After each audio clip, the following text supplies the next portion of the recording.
Os especialistas que estudam as causas dessa crise hídrica e energética nas áreas mais populosas do Brasil têm explicado que isso é resultado de uma série de fatores. A falta de investimentos em obras grandes e importantes, o período longo da seca, o desperdício, tanto na rede de distribuição quanto nos locais de consumo.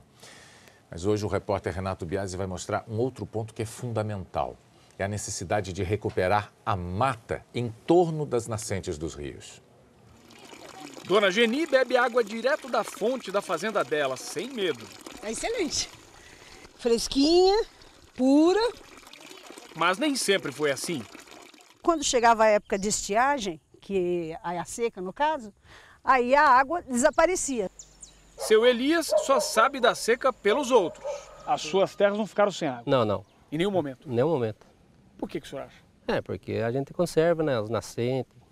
Seu Elias mora em Extrema, no sul de Minas. Dona Geni, na vizinha Joanópolis, em São Paulo. As duas cidades ficam na Serra da Mantiqueira, considerada um berçário dos rios que fornecem água para o sistema Cantareira. Há 8 anos, o sítio do seu Elias recebeu a primeira visita de técnicos da Prefeitura de Extrema. Eles mapearam a propriedade, identificaram várias nascentes, cercaram as áreas para afastar o gado e até hoje plantam mudas de espécies nativas da região. A vegetação ajuda a reter a água da chuva, que é preciosa para as nascentes. O plantio dessas mudas vai ajudar a aprimorar um trabalho que a própria natureza já começa a fazer.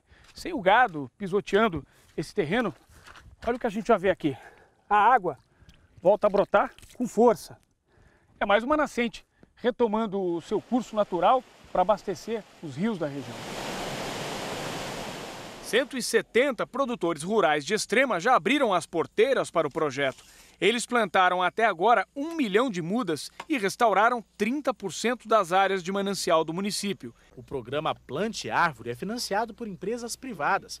Elas investem na produção das mudas, que depois são repassadas para os produtores sem custo algum. Nós doamos as mudas, o proprietário recebe essas mudas e ele pode recompor a mata ciliar. E a pessoa, quando ela recompõe essa área de mata ciliar, ela protege o rio de erosões e, além disso, ela valoriza mais a propriedade, né? A sede do Instituto fica nesta chácara em Apucarana.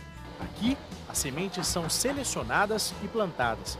Depois que germinam e ganham um tamanho ideal, são colocadas à disposição do produtor rural interessado em reflorestar áreas degradadas.